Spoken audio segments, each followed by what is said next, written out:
આ અમારી જીવનસાથીની YouTube channel છે અને યુટ્યુબમાં જોતા હો તો સબસ્ક્રાઇબ કરો, ફેસબુક અને ઇન્સ્ટાગ્રામમાં જોતા હો તો ફોલો કરો અને પૂરો વિડીયો જુઓ. આ વિડીયો પરેશભાઈ પ્રજાપતિનો છે, જે મહેસાણાથી છે. એમણે જે વાત કરી એમ કે પ્રજાપતિ સમાજમાં દીકરીઓ ખૂબ ભણેલી છે અને એ ખૂબ ઉચ્ચ માગીરી છે અને હવે તો ફોરેન દીકરો હોય એની સાથે જ મેરેજ કરવા એવી પણ જીદ કરે છે. તો જે સામાન્ય છોકરાઓ છે અથવા તો સામાન્ય નોકરી કરતા છોકરાઓને ખૂબ તકલીફ પડે છે. આમ તો આ પરેશભાઈ સારી નોકરી કરે છે અને 30,000 જેવો પગાર છે. તો આ વિડીયોને ખૂબ શેર કરો જેથી કરીને એમને જીવનસાથી મળી જાય. અને આપણે દર શનિવારે રાત્રે 7:30 વાગે આપણી યુટ્યુબ ચેનલમાં લાઈવ થઈએ છીએ. તો આવતીકાલે એટલે આજે શુક્રવાર છે, આવતીકાલે આપણે રાત્રે 7:30 વાગે આપણે લાઈવ થવાના છીએ. તો ખાસ જોડાજો. અને આપણી સાથે સુરેશભાઈ યાદવ જે નાસિકથી છે એ જોડાવાના છે, જે દર મહિને 10,000 રૂપિયાનું દાન આપવા માંગે છે. જે છોકરાઓ ભણતા હોય અને એને ફીની જરૂર હોય તો 10,000 રૂપિયા દાન આપવા માંગે છે. એવા સુરેશભાઈ આપણી સાથે જોડાવાના છે. તો ખાસ જોડાજો. યાદ રાખો, શનિવારે રાત્રે 7:30 વાગે. આ ચેનલ જીવનસાથી શોધવામાં સરળતા રહે એટલા માટે બનાવવામાં આવેલ છે અને આમાં કોઈ ચાર્જ લેવામાં આવતો નથી. એ અમારી સાથે વાત કરશો તો તેનો વિડીયો યુટ્યુબમાં મૂકવામાં આવશે. આ ચેનલમાંથી ક્યારેય વિડીયો આપણે ડિલીટ કરતા નથી અને જો ફરજ પડે તો કોઈ પણ શૈક્ષણિક સંસ્થા હોય, વૃદ્ધાશ્રમ હોય અથવા અનાથ આશ્રમ હોય એમાં 5,000 રૂપિયા ભરશો તો વિડીયો ડિલીટ કરવામાં આવશે. તમે જે વિગતો જાહેર કરો છો, મિલકત, પૈસા વગેરે, તો એની જવાબદારી તમારી છે. તમે નામ, નંબર, ફોટા, વિડીયો વગેરે જાહેર કરો છો એની જવાબદારી પણ તમારી છે અને છેતરપિંડીથી સાવધાન રહેવું.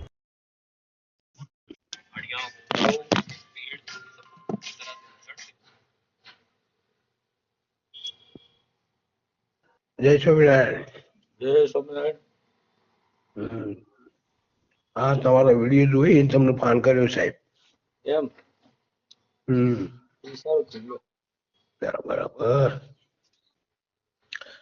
આ વિડીયો ની અંદર શું હકીકત છે પ્રભુ? તમે જે સાંભળ્યું તમે શું સાંભળ્યું? એનું તમે સાંભળ્યું ને વિડીયો? હા, વિડીયો સાંભળ્યો. એ જ હકીકત છે એની. એ જ હકીકત છે. બરાબર. હા. આની અંદર ઉંમર પ્રમાણે પાત્ર જુઓ. એવું કાંઈ જરૂર નથી. બરાબર. એટલે અમારો બાબો છે. હા. કેટલી ઉંમરનો છે? બાબાની ઉંમર છે 29 વર્ષ. એ તો બરાબર જ ગણાય ને. 29 વર્ષ તો લગ્નની ઉંમર જ ગણાય. બરાબર છે, પણ અમારા સમાજની અંદર થોડું કડક છે એટલે મેળ નહીં પડતું સારું. ક્યાં સમાજમાંથી આવો છો તમે? પ્રજાપતિ. પ્રજાપતિમાં તો છોકરાઓ પરણે છે, નથી લગ્ન થતા છોકરાઓને. પ્રભુ, અમારામાં છોકરીઓનું ભણતર વધી ગયું છે. અચ્છા, શિક્ષણ વધી ગયું છે. હા. અને બાબો ભણ્યો નથી. ના, અભ્યાસ તો શું, બાબાનો 30,000 પગાર છે બાબાનો. એમ? હા, પણ છોકરીઓને શું અત્યારે બસ યુએસ, કેનેડા, ઓસ્ટ્રેલિયાનું માંગણી બહુ થઈ ગઈ અમારા. શું વાત કરો? હા. ફોરેન વહી જવું છે તાત્કાલિક? એમ કેમ? હવે શું કરીએ, કેવો તકલીફ આટલે છે. હા. હવે બાબાની દેખાવે સારું છે, અભ્યાસ આટલી ઉંમરમાં 30,000 પગાર સારું છે. હા. મોટો બાબાને લગ્ન કરેલો, એમની છોકરો નાનો છે. તકલીફો આવી છે, બીજી કોઈ તકલીફ છે નહીં. બરાબર. તો આપણે યુટ્યુબમાં મેલવું છે.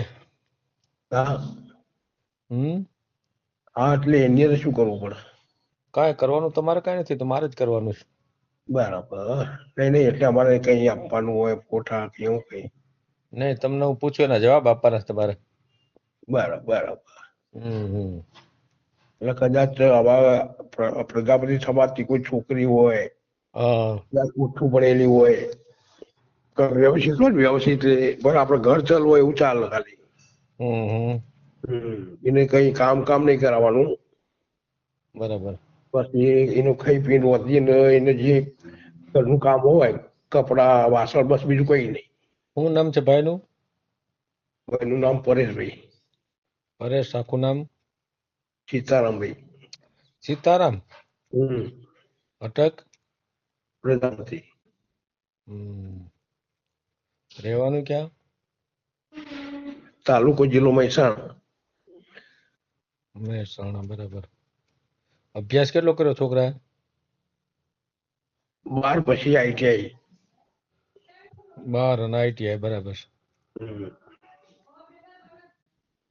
એપોલો કંપનીમાં જોબ કરે. એપોલો કંપનીમાં? છત્રાલ. હં. કેટલો પગાર છે? 30,000. 30,000. પરિવારમાં કોણ કોણ છે? પરિવારમાં બાબા 2 અને એક બેબી. બીજો બાબો છે, નાનો છે? નહીં, મોટો. એનો લગ્ન થઈ ગયેલા. બેબી? બેબી નોકરી ચાલુ. બેબી નાની છે. નાની છે, બરાબર. સમજાયું. મકાન ઘરના છે? ઘરનું પોતાનું. ખેતી બેતી છે? ખેતી કરી ને, એટલે પણ અહીં અમારા ભાઈ ગામડે વાવે. કેટલી હશે? અમારે 1.5 વીઘો. 1.5 વીઘાનું તો શું આવે? બરાબર. સર એ બધા નથી શું કરીએ. ફોર વ્હીલ ને એવું છે?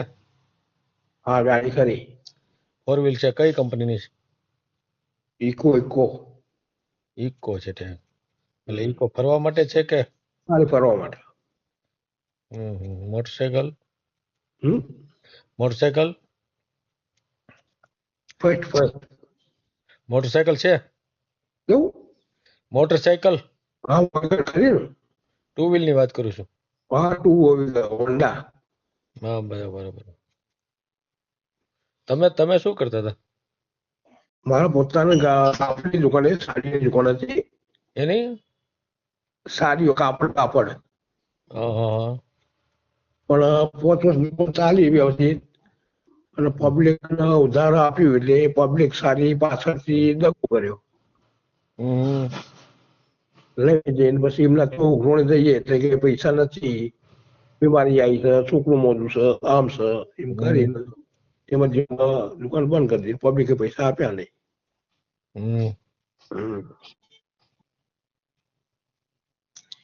તો દુકાન બંધ થઈ ગઈ ત્યારે એમ ને? દુકાન બંધ કરી. બરાબર.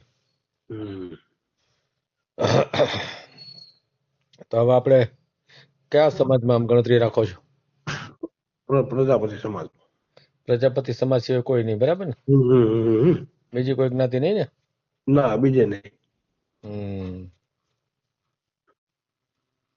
એક તો કદાચ છૂટાછોડા કરેલી હોય ધંધા સિવાય તો એ ચાલે. બરાબર. છૂટાછેડા વાળું હાલે?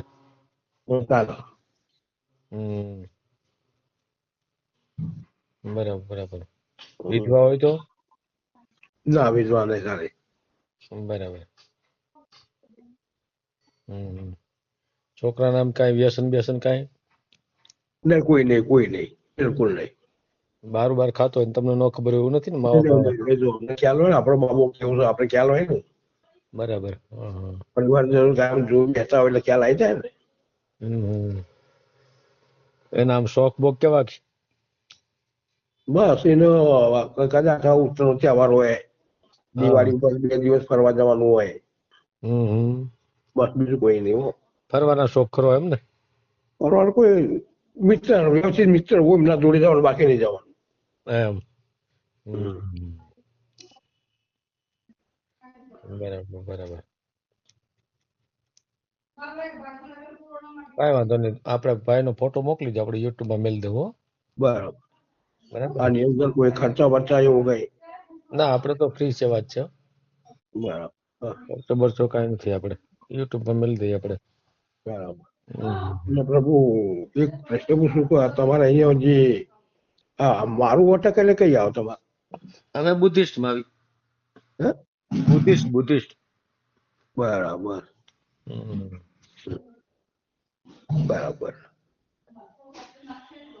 સારું, એવું હોય તો જોજો. ઓકે. ફોટો મોકલી દેજો ભાઈ નો, બરાબર ને? બીજી કઈ વિગત આપવી હોય સારું સારું. ભલે ભલે.